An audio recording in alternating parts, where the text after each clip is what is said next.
Assalamualaikum warahmatullahi wabarakatuh. Alhamdulillah alladzi khalaqal mauta wal hayata liyabluwakum ayyukum ahsanu amala. Asyhadu an la ilaha illallah wahdahu la syarikalah wa asyhadu anna sayyidana maulana Muhammadan abduhu wa rasuluhu la nabiyya ba'dah. Allahumma fassalli wa sallim wa barik ala hadzal nabiyil karim wa ala alihi wa sahbihi ajma'in wa akharina minhum lamma yalhaqu bihim wa huwal azizul hakim. Amma ba'du.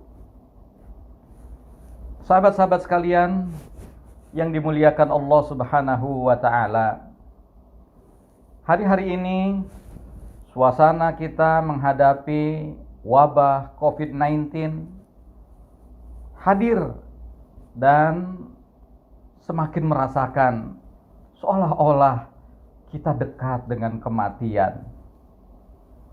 Padahal tanpa adanya COVID-19 pun Allah Subhanahu wa taala sudah memvonis kita sebagai makhluk Allah Subhanahu wa taala pasti mengalami kematian. Ingatlah firman Allah Subhanahu wa taala dalam surah Ali Imran ayat 185, kullu nafsin dha'iqatul maut. Setiap yang berjiwa pasti akan mengalami kematian. Inilah vonis dari Allah Subhanahu wa taala, bahwa yang berjiwa kita semuanya akan menghadapi kematian. Vonis ini sudah ditetapkan oleh Allah Subhanahu wa taala. Hanya masalahnya kapan eksekusinya akan dilakukan oleh Allah Subhanahu wa taala. Ini semua menjadi rahasia Allah Subhanahu wa taala. Tidak ada satu orang pun yang mengetahui di bumi mana dia akan mengalami kematian. Allah Subhanahu wa taala telah menjelaskan di dalam surah Luqman ayat 34, "Wa ma tadri nafsun bi ayyi ardin tamut." Enggak ada orang yang tahu di bumi mana dia akan mengalami kematian. Di dalam buku Mental Pemenang Dunia Akhirat karya Ustadz Aunur Rafiq Saleh Tamhid, ada dikisahkan bagaimana sebuah dialog pada satu pagi antara Nabi Sulaiman dengan seorang menteri utamanya. Di tengah dialog itu rupanya datanglah seorang tamu pada Nabi Sulaiman, dan kemudian Nabi Sulaiman bercakap-cakap dengan tamunya ini.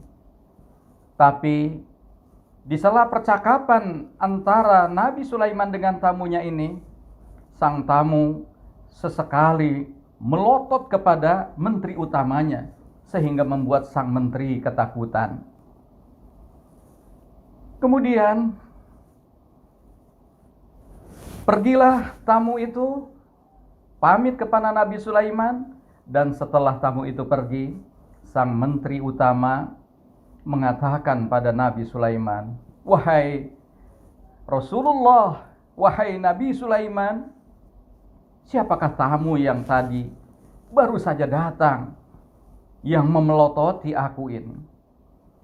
Nabi Sulaiman kemudian menjelaskan, "Itulah Israel, malaikat sang pencabut nyawa yang datang bersilaturahim kepadaku."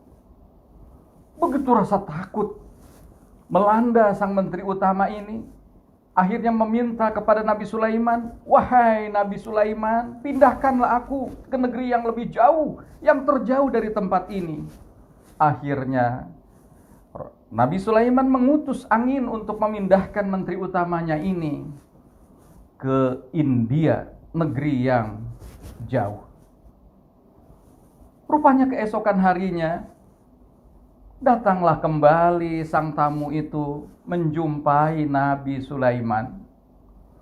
Kemudian Nabi Sulaiman menanyakan kepada tamu itu, "Mengapa kamu memelototi menteri saya sehingga dia merasa ketakutan pada saat pertemuan kemarin?" Lalu apa kata tamunya? Dia katakan, "Saya diberi tugas oleh Allah Subhanahu wa taala untuk mencabut nyawa menteri ini di India. Tapi sampai dengan pagi hari dia kok masih membersamai engkau di sini. Akhirnya setelah pertemuan denganmu aku pun pergi ke India. Rupanya si menteri utama ini sudah menunggu di India dan kemudian aku pun bisa menunaikan tugasku dengan sebaik-baiknya. Ini adalah sebuah contoh bagaimana sesungguhnya kematian yang kita berlari daripadanya, kita tidak mungkin menghindar darinya.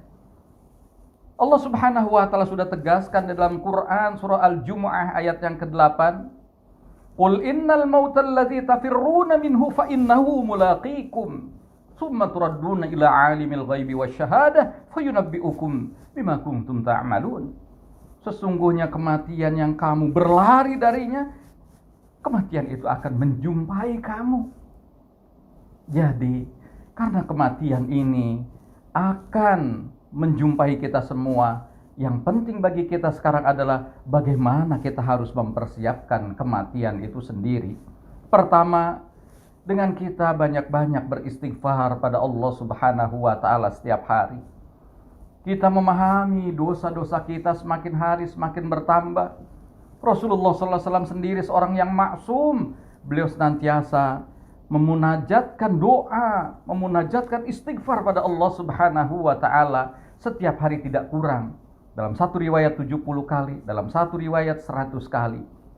Yang kedua, luruskan niat kita bahwa kita hidup di dunia ini untuk ibadah. Luruskan segala niat kita ibadah pada Allah Subhanahu wa taala.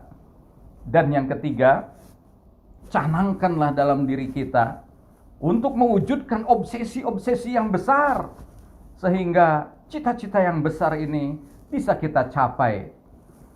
Apa yang dicontohkan oleh Khalifah Umar bin Abdul Aziz adalah sungguh sangat luar biasa. Ia mengatakan, saya bermimpi untuk menjadi gubernur Madinah. Alhamdulillah bisa dicapai. Aku pun bermimpi untuk bisa mempersunting Fatimah binti Abdul Malik, dan dia pun akhirnya bisa mempersuntingnya. Ia pun bermimpi untuk menjadi hafiz Quran. Alhamdulillah bisa mewujudkan. Bahkan ia pun bermimpi untuk menjadi khalifah dari umat Islam. Itu pun terwujud. Dan satu lagi mimpi beliau adalah bagaimana Allah memasukkan ke dalam surganya. Mudah-mudahan ini pun bisa terwujud. Jadi obsesi ini yang harus kita wujudkan dalam kehidupan ini. Dan yang keempat, jangan pernah menunda untuk berbuat baik. Semoga Allah Subhanahu wa taala memberi kekuatan pada kita untuk mempersiapkan diri menghadapi kematian yang terbaik, kematian yang husnul khatimah. Amin ya rabbal alamin. Wallahul muwaffiq ila aqwamit thoriq. Assalamualaikum warahmatullahi wabarakatuh.